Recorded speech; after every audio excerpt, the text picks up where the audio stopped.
কোরআন সুন্নাহ সংরক্ষণ পরিষদের সম্মানিত সভাপতি সাহেব, উপস্থিত মুআজ্জাজ মুকাররম উলামায়ে কেরাম ও সর্বস্তরের মুসল্লিয়ানে কেরাম, আমি সর্বপ্রথম মহান রব্বুল আলামিনের নিকট অসংখ্য অগণিত শুকরিয়া জ্ঞাপন করছি যে মহান রব্বুল আলামিন আমরা সবাইকে এই মাহফিলের আসার সুযোগ দান করেছেন বলে আলহামদুলিল্লাহ। আমি আমার খুতবার মধ্যে অতি সংক্ষিপ্তভাবে সূরা আলার শেষের দিকে কয়েকটি আয়াত তিলাওয়াত করেছি। পাশাপাশি সাইয়্যিদুনা আরবি শাফিউল মাজনাবিন রাহমাতুল লিল আলামিনের অসংখ্য অগণিত হাদিসের ভান্ডার থেকে ছোট্ট দুইখানা হাদিস আমি পাঠ করেছি। আমার তিলাওয়াতকৃত আয়াত এবং পাঠকৃত হাদিসকে সামনে রেখে আপনাদের খেদমতে কিছু কথা বলার আশা রাখি। ওমা তৌফিকি ইল্লা বিল্লাহ। হাদিস শরীফে আল্লাহর নবী সাল্লাল্লাহু আলাইহি ওয়াসাল্লাম বলেন,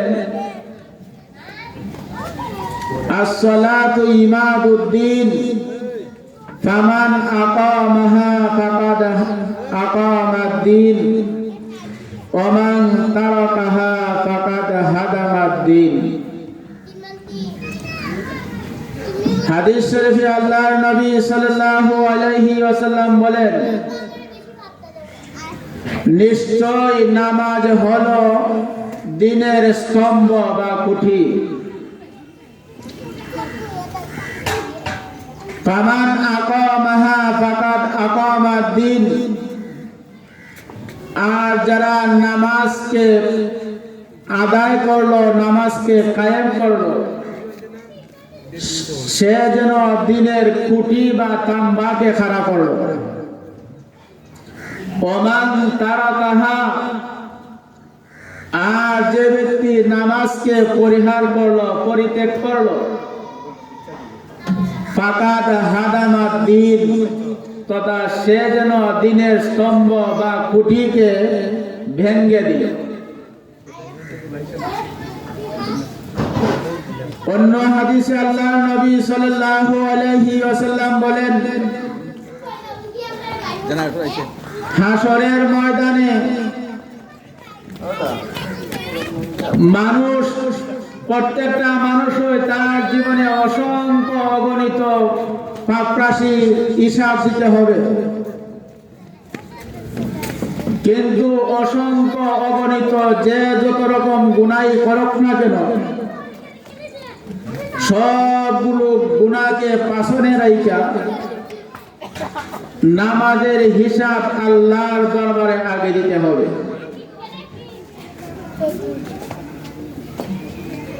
হাসরের ময়দানে নামাজের হিসাব হবে সর্বপ্রথম, তারপর কালাক্রমে অন্যান্য হিসাবের ব্যবস্থা হবে। তো আল্লাহর নবী সাল্লাল্লাহু আলাইহি ওয়াসাল্লাম অন্য আরেক হাদিসের মধ্যে বলেন যে কারো বাড়ির কাছে একটা পুকুর অথবা নদী যদি থাকে,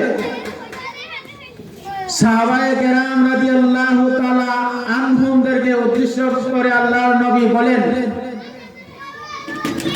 আপনারা বলেন তো,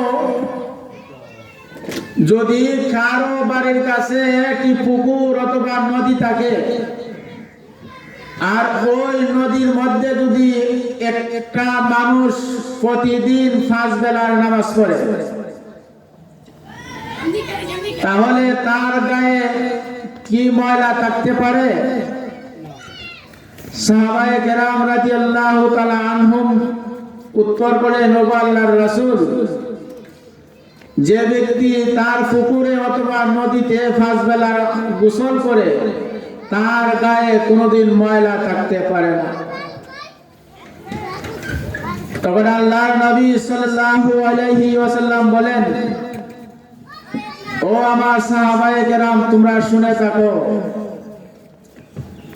আমার উম্মতের মধ্যেও যারা 5 বেলার নামাজ নিয়মিত পড়বে, আল্লাহ পাক রব্বুল আলামিনের পক্ষ হতে তার গায়েও কোনো গুনাহ থাকতে পারে না, তথা গুনাহ মাফ করে দিবেন। তাহলে পরিষ্কার হলো, যারা নামাজ পড়ে আল্লাহ পাক রব্বুল আলামিন তাদের গুনাহ মাফ করে দেন, আর যারা নামাজ পড়ে না আল্লাহ পাক তাদের গুনাহ মাফ করেন না। এই হাদিসের দ্বারা পরিষ্কার হয়ে গেল। অন্য আরেক হাদিসের মধ্যে আল্লাহর নবী সাল্লাল্লাহু আলাইহি ওয়াসাল্লাম বলেন, আল্লাহ পাক রব্বুল আলামিন মানুষকে সৃষ্টি করেছেন একমাত্র তাহার ইবাদত করার জন্য। এই কথাটা হাদিসের মধ্যে আছে, কোরআন শরীফের মধ্যে আল্লাহ বলেছেন। কোরআন শরীফের বাণী হলো, মা খালাকুল জিন্না ওয়াল ইনসা ইল্লা লিয়াবুদুন। আল্লাহ পাক রব্বুল আলামিন বলেন, আমি কোন মানুষ এবং জিনকে অযথা সৃষ্টি করি নাই, খামোখা সৃষ্টি করি নাই, আমি আমার ইবাদত করার জন্যই তাদেরকে সৃষ্টি করিয়াছি। এই আয়াতের তাফসীরে অনেক লম্বা আলোচনা এসেছে। আল্লাহ পাক রব্বুল আলামিন বলেন, যারা আমার ইবাদত বন্দেগী করবে, করার পাশাপাশি যদি সাংসারিক কাজ করে সেটাও হবে ইবাদত। যারা আমার ইবাদত করবে, করে যদি ব্যবসা বাণিজ্য করে সেটাও হবে ইবাদত। যারা আমার ইবাদত করে ওরা যদি সাংসারিক অন্যান্য কাজও সে আঞ্জাম দেয়, সবগুলা কাজে ইবাদতের মধ্যে গণ্য হবে। পক্ষান্তরে যে মানুষ ইবাদত বন্দেগী করে না, সে দুনিয়ার যত কাজই করুক না কেন, এগুলা কাজও ইবাদতের মধ্যে গণ্য হবে না। এই জন্য আল্লাহ পাক রব্বুল আলামিন অন্য আরেক আয়াতের মধ্যে বলেন, আমি মানুষকে সর্বশ্রেষ্ঠ জাতি হিসেবে দুনিয়াতে প্রেরণ করেছি। সর্বশ্রেষ্ঠ জাতি হিসেবে। অন্যান্য আরো 18,000 মাখলুকাত আছে, কিন্তু কোন প্রাণী বা কোন জাতিকেই আল্লাহ শ্রেষ্ঠ জাতি হিসেবে ঘোষণা করেন নাই। একমাত্র মানুষকে আল্লাহ শ্রেষ্ঠ জাতি হিসেবে ঘোষণা করেছেন। এর মূলে কারণ হলো, আমি মানুষকে ইবাদতের জন্য সৃষ্টি করেছি। যাকে ইবাদত করার জন্য সৃষ্টি করেছি, এই ব্যক্তি যদি ইবাদত করে তাহলে আল্লাহর কাছে ওই ব্যক্তিটা দুনিয়ার সবচাইতে সম্মানের পাত্র হয়ে যায়। আর যে মানুষের মধ্যে আল্লাহর বন্দেগী থাকে না, ইবাদত থাকে না, ওই মানুষটা আল্লাহর দরবারে সম্মানের পাত্র হইতে পারে না। বরং আল্লাহ এই আয়াতের শেষের দিকে বলেছেন, বালহুম আবাল। এর অর্থ হলো, আল্লাহ ওই মানুষকে চতুষ্প জানোয়ারের চেয়ে আরো নিকৃষ্টতর বলেছেন। উদাহরণস্বরূপ আপনারা মনে বুঝবেন, আপনি আমার সমাজের মধ্যে আমরা যারা নামাজ পড়ি অথবা পড়ি না, আল্লাহ তাআলার ঘোষণা অনুযায়ী যারা নামাজ পড়ি, আল্লাহর ইবাদত বন্দেগী করি, তারা সম্মান আল্লাহর কাছে বেশি। কিন্তু যাদের মধ্যে ইবাদত বন্দেগী নাই, এদের দুই একটা কথা আমি বলতে চাই, কিন্তু যদি কারো মনে কষ্ট লাগে আপনারা আমাকে মার্জনার দৃষ্টিতে দেখবেন। আপনি আমার সমাজে মানুষ আছে যে মানুষের মধ্যে ইবাদত বন্দেগী নাই। আপনি আমার সমাজের মধ্যে গরু ছাগলও আছে, ওই গরু ছাগলের মধ্যেও ইবাদত বন্দেগী নেই। তাহলে মানুষ সৃষ্টির শ্রেষ্ঠ জাতি হয়েও তথা সৃষ্টির শ্রেষ্ঠত্ব ধরে রাখতে পারলো না। কেন পারলো না? গরু ছাগলের মধ্যে যেরকম ইবাদত বন্দেগী নাই, সে ফাঁক না ফাঁকের কোনো পরোয়া করে না, জায়েজ না জায়েজের কোনো পরোয়া করে না, হালাল হারামের কোনো পরোয়া করে না, পাঁচ বেলা নামাজেরও কোনো পরোয়া করে না। ওই দৃষ্টি থেকে ওই জানোয়ার আর মানুষের মধ্যে কোনো বেশ কম নেই। বেশ কম হইলে একমাত্র ইবাদত দিয়া। আপনি যত বড় ধনী হন আর যত বড় দুনিয়ার সম্মানে সম্মানিত হন না কেন, কিন্তু আপনার মধ্যে মূল জিনিস শুধু ইবাদত যদি না থাকে, আল্লাহর কাছে এই ইবাদত কখনো গ্রহণযোগ্য হবে, তথা লোক সম্মান হিসেবে গ্রহণযোগ্য হবে না। আল্লাহর কাছে গ্রহণযোগ্য হতে হলে তথা আল্লাহর দাসত্ব আপনি আমাকে করতেই হবে।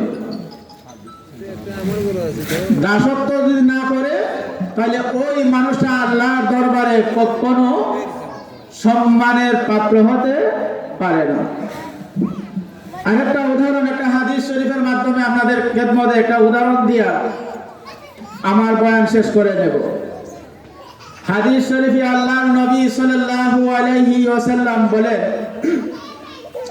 কোলের শিশু একটা সন্তানের মা তার বাচ্চাকে কোলে নিয়ে আল্লাহর নবী সাল্লাল্লাহু আলাইহি ওয়াসাল্লামের কাছে গেলেন। গিয়া জিজ্ঞাসা করতেছেন, ইয়া আল্লাহর রাসূল, আমি আপনার কাছে একটা জিনিস বুঝার জন্য এসেছি। তখন আল্লাহর নবী সাল্লাল্লাহু আলাইহি সাল্লাম বলেন কি বুঝবেন, কিসের জন্য এসেছেন বলেন। তখন মহিলা উত্তর বলেন যে একটা কুলের শিশু সন্তানের মা তার সন্তানকে যে পরিমাণ ভালোবাসে, আদর সোহাগ করে, আপনি আমার আল্লাহ তার বান্দারে এই পরিমাণ ভালোবাসে নাকি এর চাইতে বেশি ভালোবাসে? তখন আল্লাহর নবী সাল্লাল্লাহু আলাইহি ওয়াসাল্লাম ওই মহিলার প্রশ্ন করে বললেন, একটা কুলের শিশু সন্তানের মা তার সন্তানকে যে পরিমাণ ভালোবাসে, আদর সোহাগ করে, মহব্বত করে, এর চাইতে আপনি আমার আল্লাহ তার বান্দারে লক্ষ কোটি গুণ বেশি ভালোবাসে।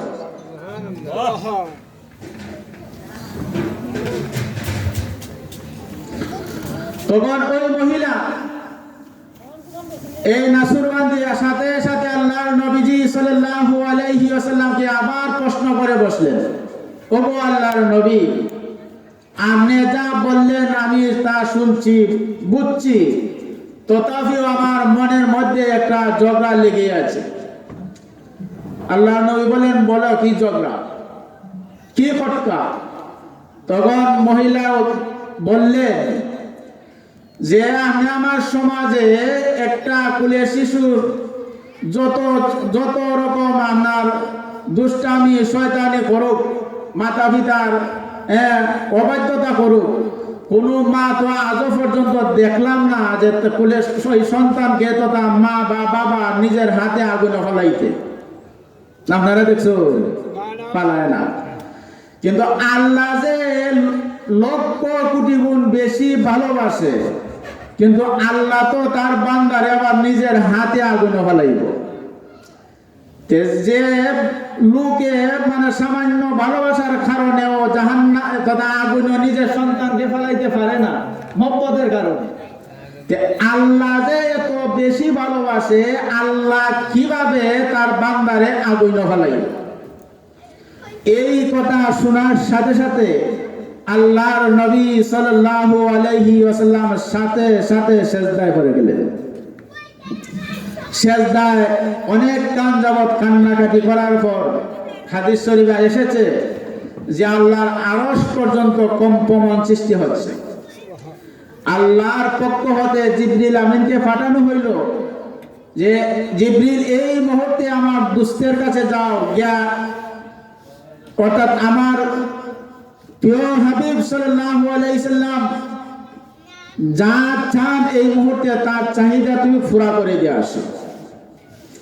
তখন জিবরিল আমিন আসার পরে জিবরিল আমিন আয়েশা নবীজিকে বলতে লাগলেন যে কেন আপনি এই পরিমাণ কাটাকাটি করতেছেন, আল্লাহর আরশ পর্যন্ত কম্পমান সৃষ্টি হয়েছে, এর কারণ কি?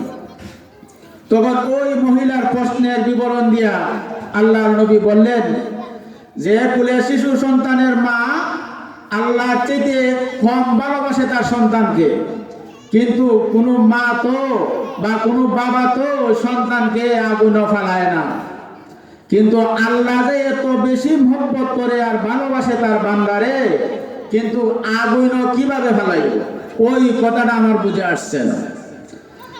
তখন জিবরিল আমিন মহানবী মুহাম্মদুর রাসূলুল্লাহ সাল্লাল্লাহু আলাইহি ওয়াসাল্লামকে বলেন, এ আল্লাহর রাসূল, এই প্রশ্নের উত্তর আপনি জানতে হলে এর আগে আপনি বুঝতে হবে আল্লাহর পক্ষ হতে বান্দা কাকে বলে আর আল্লাহর পক্ষ হতে বান্দা কাকে বলে না। এই দুইটা কথা বুঝলেই প্রশ্নের উত্তর মীমাংসা হয়ে যাবে। তখন জিবরিল আমিন বলেন, আল্লাহর দৃষ্টিকোণ থেকে আল্লাহর মহব্বতের পাত্র হইল তারা, বা আল্লাহর বান্দা হইল তারা যাদের মধ্যে আল্লাহর বন্দেগী আছে। আল্লাহর দৃষ্টিকোণ থেকে বান্দা হইল তারা যাদের মধ্যে আল্লাহর বন্দেগী আছে, আর আল্লাহর দৃষ্টিকোণ থেকে বান্দা নয় তারা।